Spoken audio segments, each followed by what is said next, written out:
आज का प्रातः क्लास है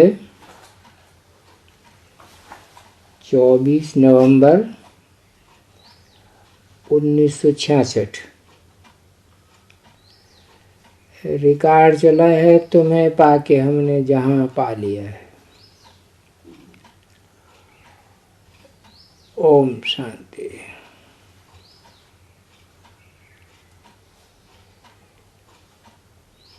ये गीत कौन सुनते हैं?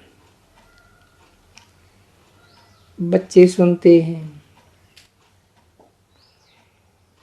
वो बच्चे ही अर्थ को समझते हैं। प्रजा भी तो सुनती है। वो भी तो विश्व के मालिक बनती है ना। जैसे भारतवासी कहते हैं कि हमारा भारत है, वैसे वहां भी यथा राजा रानी तथा प्रजा होती है। समझते हम विश्व के मालिक हैं। जैसे यूरोपवासी आए तो वो भी कहते थे हिंदुस्तान के मालिक हैं।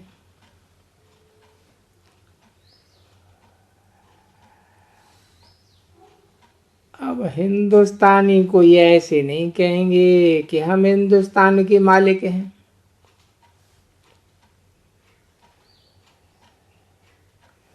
नहीं कहते थे, वो तो गुलाम थे।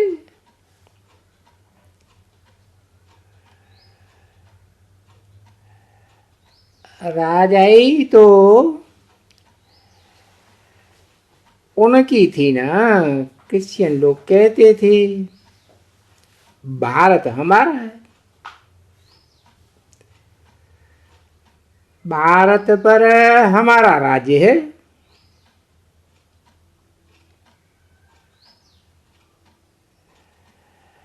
अब तुम मीठे बच्चे समझते हो कि हम विश्व के मालिक थे। फिर हमारा राजभाग रावण ने छीन लिया है। अब रावण का राज्य है।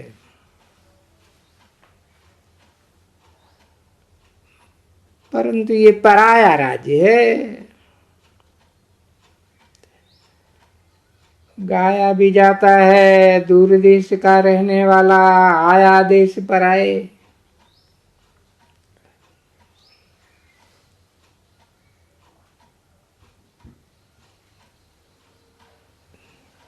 तुम जान रहे हो।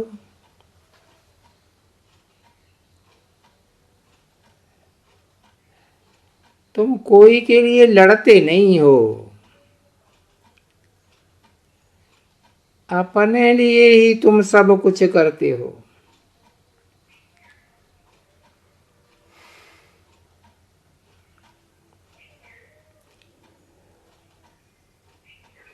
वो भी करते हैं अपने प्रेसिडेंट के लिए व प्राइम मिनिस्टर के लिए। अब बड़े आदमी तो वो बनते हैं।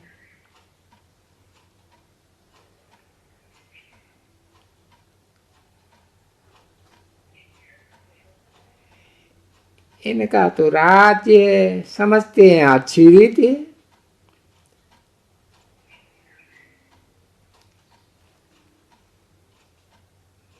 फिर भी अभी कहते हैं ना हमारा भारत है। परंतु उन भारतवासियों को ये पता नहीं है कि ये कोई हमारा राज्य नहीं है। ये रावण राज्य है जिसमें हम रहे हुए हैं।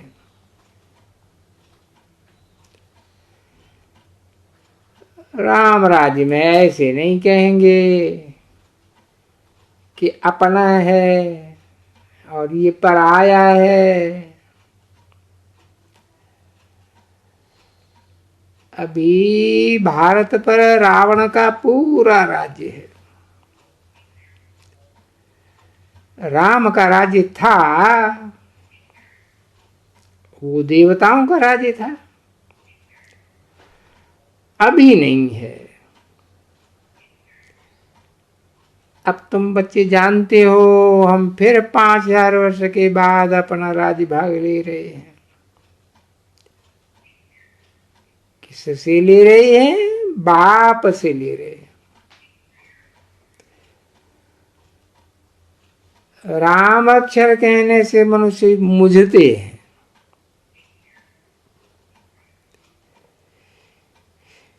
इसलिए ये कहना नहीं है। वेद के बाप से बाबा अक्षर बड़ा मीठा है। बाबा अक्षर वर्षा याद दिलाता है। एक बाप के सिवाय सबको भूल जाना है।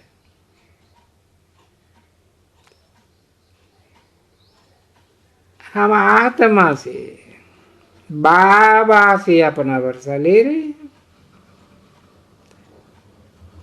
बाप आकर आत्मा अभिमानी बनाते हैं। हम आत्मा हैं। आत्मा कितनी छोटी बहन है, इसमें सारा पाठ भरा हुआ है। ये बातें मोटी बुद्धि वाली समझा नहीं सके।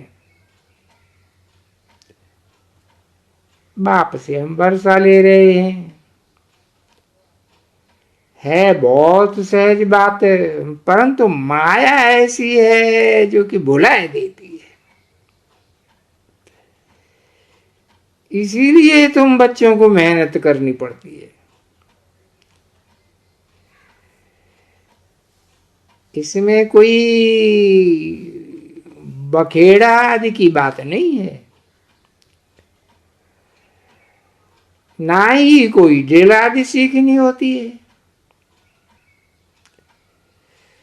ये तो बाप से वर्षा पाना है। इसमें कुछ भी करने की दरकार नहीं है।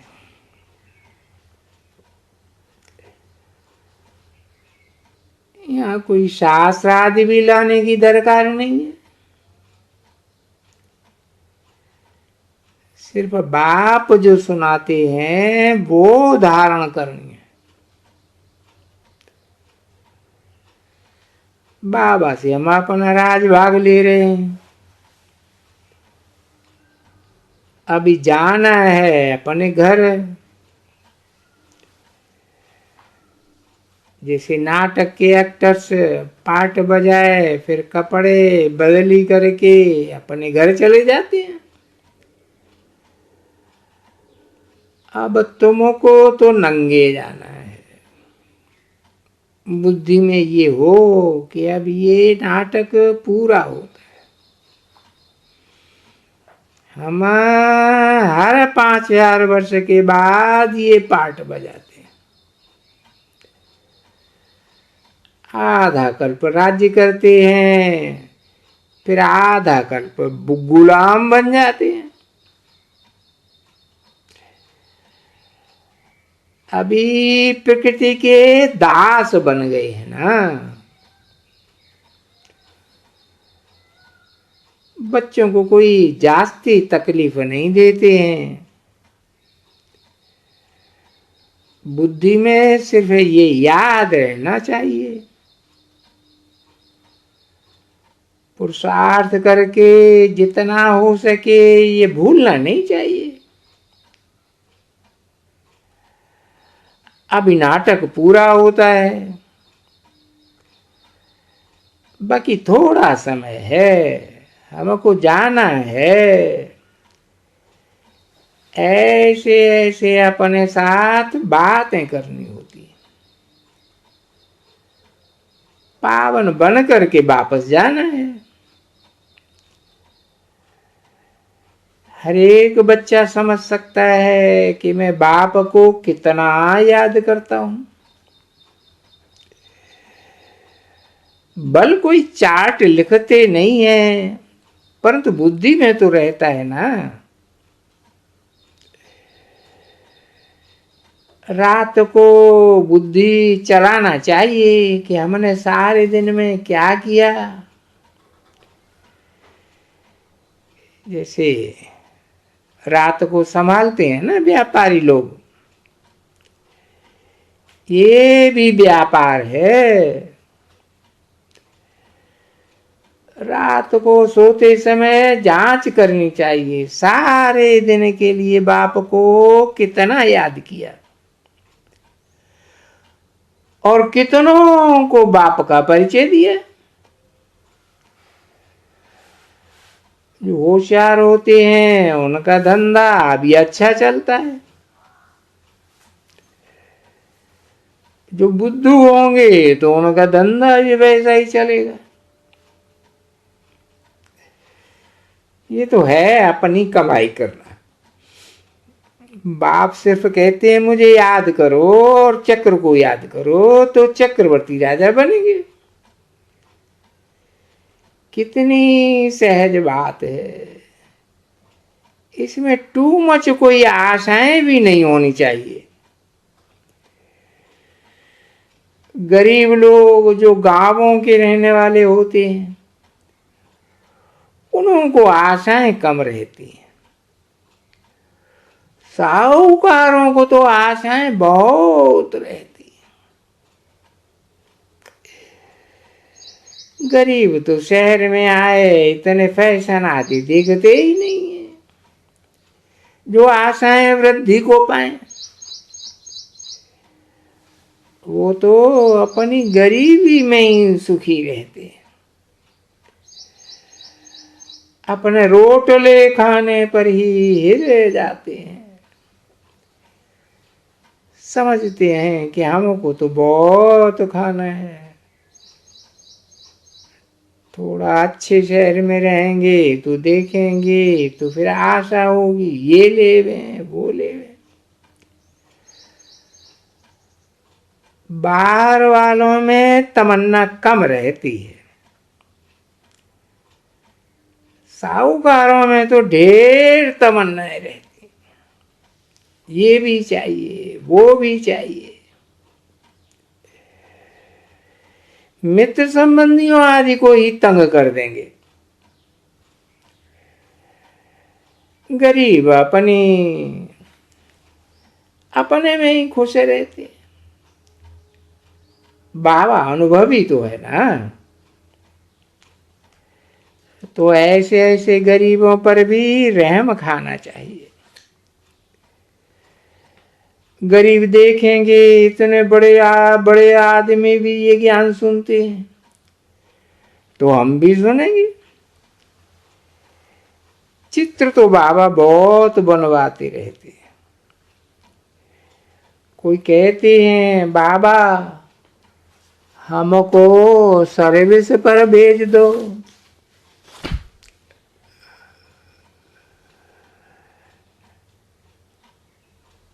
बेहद का बाप आकर के बेहद का वर्षा भारत को देते हैं।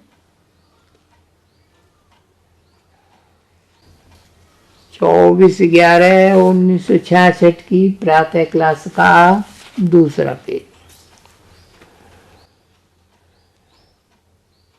जन्म भी उनका यहीं गाया जाता है, बेहद के बाप का। वो इस ड्रामा में अनादिनूर है। जैसे बाप ऊंचते ऊंचे है वैसे ही भारत खंड भी ऊंचते ऊंचे है। अब बाप आकर सारी दुनिया की सदगति करते हैं तो सबसे बड़ा तीर्थ भारत हुआ ना। कहते हैं गॉड फादर, हे गॉड फादर है, हमको अपने साथ घर ले चलो। भारत के ऊपर सबका ही लब है। बाप भी भारत में ही आते हैं। अब तो मेहनत कर ऐसी बन रही हो। गोपी बल्लभ की गोपी गोपियां तुम हो। सतयुग में गोप गोपियों की बात नहीं है, वहां तो कायदे अनुसार राजाई चलती है।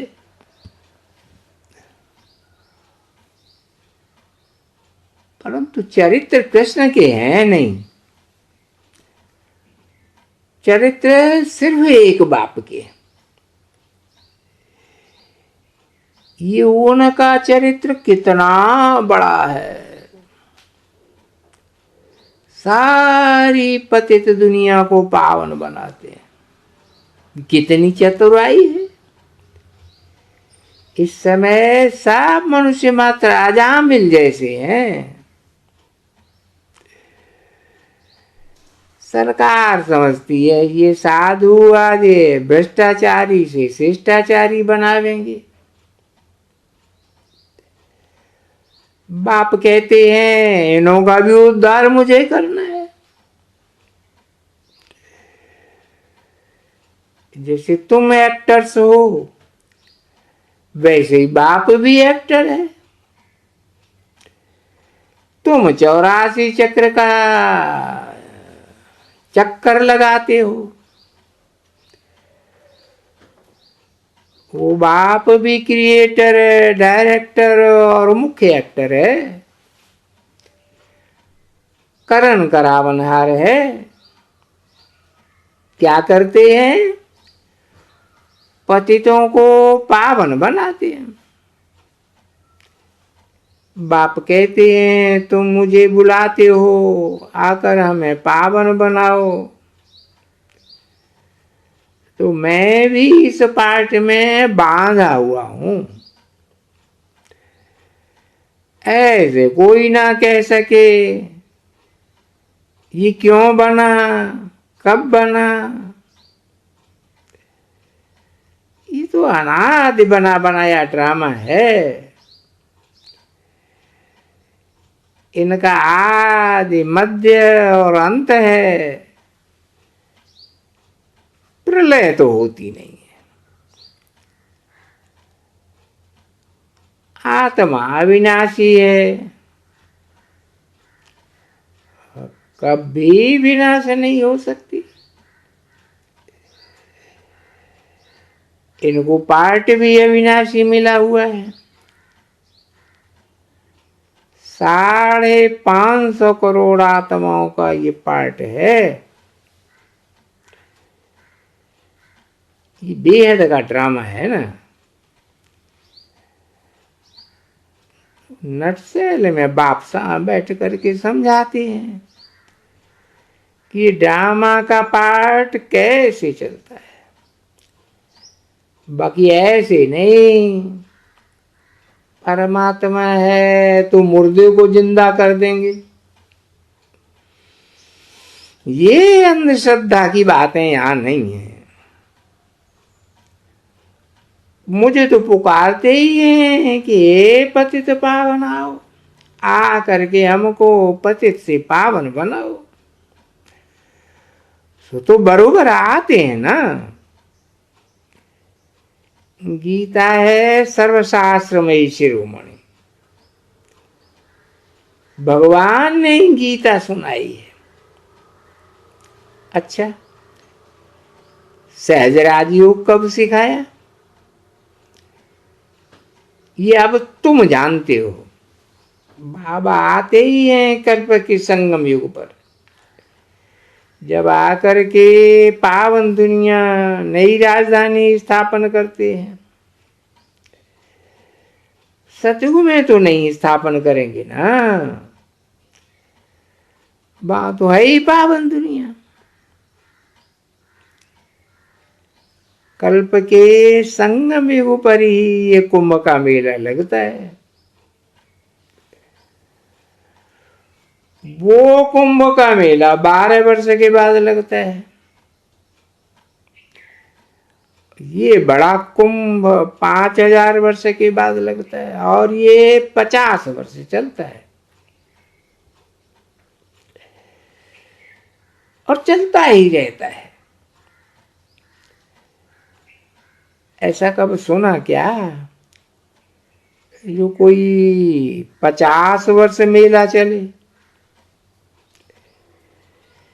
ये है आत्मा और परमात्मा का मेला, जबकि परमपिता परमात्मा आकर के आत्माओं को पावन बनाए ले जाते हैं। कल्प की आयु लंबी करने से ही मनुष्य मुझ गए। तुम अब समझते हो। तुम्हारी मैगजीन जो निकलती है उनको भी तुम बच्चे समझ सकेंगे और कोई नहीं समझ सकते। बाबा ने कहा था लिख दो जो कुछ हुआ 5000 वर्ष पहले में से, नथिंग न्यू।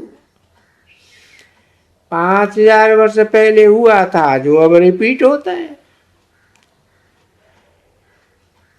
किसको भी ये समझाना हो तो आकर के समझाओ और आकर के समझे। ऐसी ऐसी युक्तियां रचनी चाहिए जो आकर के समझें।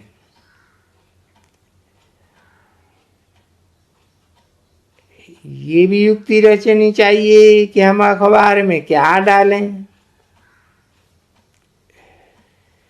ये भी तुम लिख सकते हो। ये महाभारत लड़ाई कैसे पावन दुनिया का गेट खोलती है, ये बात आकर के समझो। कल पहले मसल इस महाभारत लड़ाई से सतयुग की स्थापना कैसे होती है, आकर के समझ लो। ऐसे ऐसे समझाना चाहिए। 10 वर्ष में देवी देवताओं की राजधानी स्थापन हो जाएगी।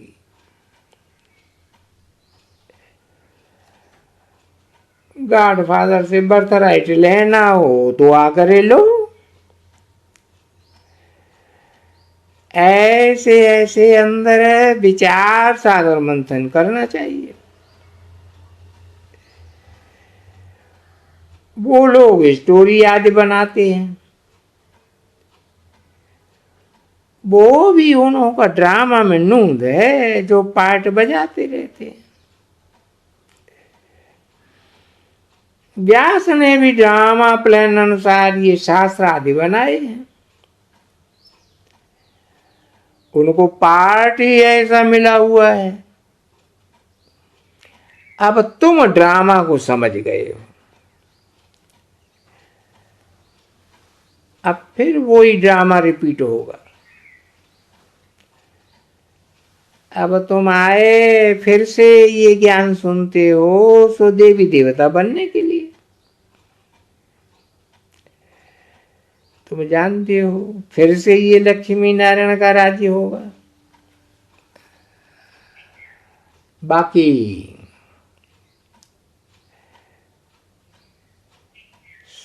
सब धर्म वाले खलास हो जाएंगे। और ये बात सिर्फ तुम ही जानते हो। क्या क्या पार्ट हुआ, फिर क्या क्या आगे होगा। सतयुग में सूर्यवंशी राजधानी होगी, फिर चंद्रवंशी राजधानी होगी। उस समय और कोई की राजधानी थी ही नहीं। सूर्यवंशी थे तो चंद्रवंशी नहीं थे।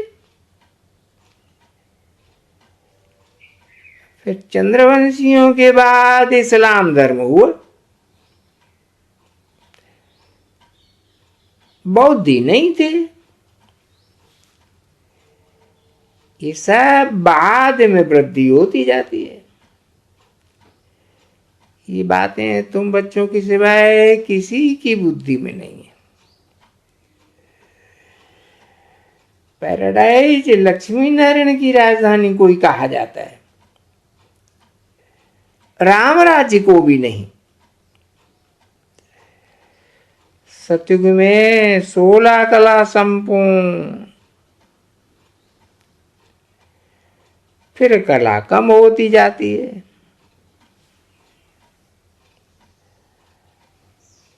अब तुम बहुत नॉलेजफुल बन गए हो।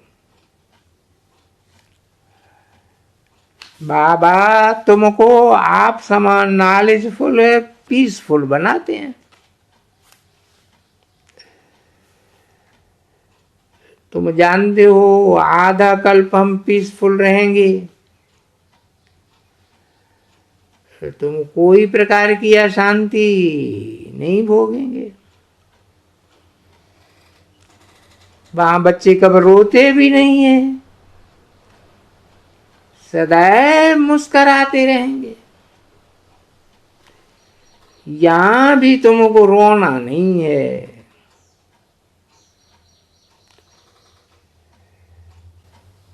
24/11/1966 की प्रातः क्लास का 3रा पेज।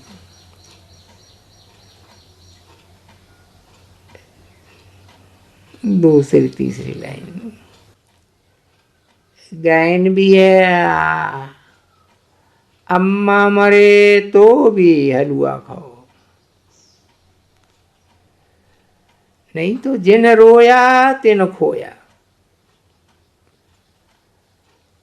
रोने वालों का पद भी भ्रष्ट हो जाएगा। तुमको पतियों का पति मिला है जो स्वर्ग की बादशाही देते हैं। वो पति आज तो गटर में डाल देते हैं। और ये पतियों का पति आकर के निकालते हैं। तो बताओ कौन बड़ा? वो तो कब मरता भी नहीं है, फिर रोने की क्या दरकार है? जो रोना प्रूफ बनते हैं वो ही बादशाही लेते हैं। बाकी तो प्रजा में चले जाएंगे। बाबा से अगर कोई पूछे इस हालत में हम क्या बनेंगे, तो बाबा बताए देंगे। बच्चों को पिछाड़ी में सब साक्षात्कार होता रहेगा। ओम शांति।